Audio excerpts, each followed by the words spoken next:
আমার আজি পর্বজোড়া ডিস্ট্রিক্ট এফইবির অন্তর্গত আমার মোডাটি প্রাইমারি গঠন হল। আমি 21 জনীয়া কমিটি আজি গঠন করিলো আর পর্যায়ক্রমে সোমাই লৈ যাম। 1 নম্বৰ কথা হল রাইজে অশান্তিত আছে এতিয়া বিটিআর বাকি রাইজে আর ইয়াতে আমার বিজেপির যেটো রাজনীতিক বিভিন্ন জাতি জনগোষ্ঠীক লৈ পেলাই বিভাজনৰ ৰাজনীতি কৰি আছে। এই কারণে এটা প্রয়োজন অনুভব করিছে আমার বিটিআর বাকি রাইজ তথা মানে আমার জনসাধারণে। নিশ্চয় আপোনালোকে জানে বা রাইজে জানে যে আজি বিপিএফও গ্রাউন্ড ফ্লোরত যেনেকে বিজেপিক সাপোর্ট কৰি আছে, গতিকে বিপিএফও কাম কৰি আছে বিটিআৰত ঠিকে বা ইউপিপিএল এতিয়া ট্ৰেক্টৰ ছবি যেটো আপোনালোকে দেখিছে এতিয়া সরকার চলাই আছে।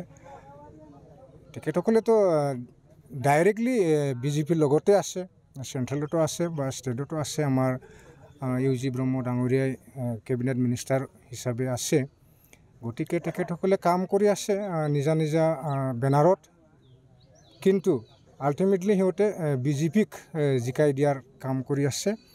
তো আমি এইটো কৰিবলৈ নিদিওঁ। আমি যথেষ্ট মানে প্ৰভাৱশালী হৈ উঠি আহি আছে। নিশ্চয় আমি আগন্তুক দিনত বিজেপি বা বেলেগ দলক মানে উৎখাত কৰি পেলাই এফইবি দলে চৰকাৰ কৰিবলৈ সক্ষম হ'ব বুলি আমি ভাবি। তেখেতসকলে পদম পোলাবৰ কাৰণে হাল মাৰি আছে, কিন্তু আমি এইটো হ'বলৈ নিদিওঁ।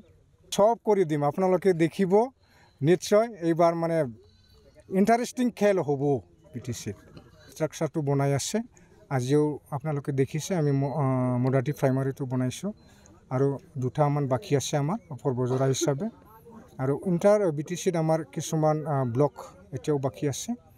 এইবিলাক আমি কৰি ল'ম। কৰাৰ পিছত আমি নিশ্চয় CWCত আমি বহিম। বহাৰ পিছতে আমি ক'ব পাৰিম যে কিমান সিটত আমি প্ৰতিদ্বন্দ্বিতা কৰিব। টাৰ্গেটটো আমাৰ এনে 40টাই আছে। 40টাতে আমি খেলিবলৈ চিন্তা চৰ্চা কৰি আছোঁ। এইটো হ'ব পাৰে, আমি পৰিস্থিতি আগত চাই ল'ম। পৰিস্থিতি চোৱাৰ পিছতে আমি ক'ব পাৰিম যে আমাৰ কাম কাজ আমি কিমান লোকে আগবাঢ়াই লৈ যাব পাৰে। এনেই নৈ কৰিব নোৱাৰে যে কাৰোবাৰ লগত এলায়েন্স নহ'ব পাৰে। আমিতো প্ৰটেষ্ট কৰিছোঁ। আমি পৰ্বজোৰাবাসী তথা ফাগলিজোৰাৰ দুখী চুখী বাসীৰ লগত আমি আছোঁ। আমি অলৰেডি কংগ্ৰেছ কেন্দ্ৰীয় কমিটিৰ তৰফৰ পৰা আমি মেমৰেণ্ডামো দিছোঁ যে এইটো উঠাই ল'ব লাগে আৰু ইয়াৰ বিষয়ে অলপ চিন্তা কৰিব লাগে বুলি। আমি বিটিচিৰ প্ৰধান বিগত 17 বছৰে বিপিএফ যি শাসন চলালে, তাৰপিছত ইউপিপিএল দলে চলালে, কিন্তু আমি এতিয়া প্ৰেক্টিকেল ফিল্ডত দেখা পাইছোঁ যে বিজেপি দলৰে এই দুটাই মানে বহতীয়া বিজেপি দলৰ। গতিকে এখেতসকলে চিন্তা কৰি আছে ট্ৰেক্টৰেৰে হাল মাৰিব, নাঙলেৰে হাল মাৰিব পদুম ফুলাৰ কাৰণে। কাৰণ এইটো আমি কেতিয়াও ফুলিব নিদিওঁ। কাৰণ বিটিআৰৰ সকলো জাতি জনগোষ্ঠীৰ সম উন্নয়নৰ বাবে এতিয়া আমি নতুন দল হয়তো গঠন কৰিছোঁ এপিবি। গতিকে তেখেতসকলে হাল মাৰি থাকক পদুম ফুলোৱাৰ কাৰণে, বিধান তেখেতে লগাব। আমি লাষ্টত মই মাৰি পেলাই ডাইৰেক্ট মশাল লৈ আহিম। মশাল লৈ ইতিমধ্যে আহি গৈছোঁ। আমি মশাল লৈ আমি মই মাৰাৰ ওপৰত আমি মানে হাল মাৰাৰ ওপৰত আমি মই মাৰি দিম। শান্তি খালি মুখত ক'লে নহয়, শান্তি মুখেৰে কোৱা বস্তু নহয়, শান্তিটো অনুভৱ কৰিব লাগিব। এতিয়া আপুনি ইয়াত যিমান মানুহ আছে সুধি চাওক এজন এজনকৈ, কোন মানুহটো শান্তিত আছে। শান্তি শুধু মুখেৰে প্ৰতিষ্ঠা কৰিলে নহ'ব, শান্তিটো অনুভৱ কৰা বস্তু। আমি অনুভৱ কৰিব লাগিব আমি কোনে কিমান শান্তিত আছোঁ।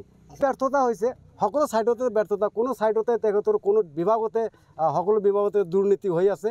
ৰাস্তা ঘাট কওক, যিকোনো শিক্ষাৰ ক্ষেত্ৰত হওক, স্বাস্থ্যৰ ক্ষেত্ৰত হওক, সকলো ছাইডতে ব্যৰ্থতা চৰকাৰ হ'ল বিটিআৰ চৰকাৰ।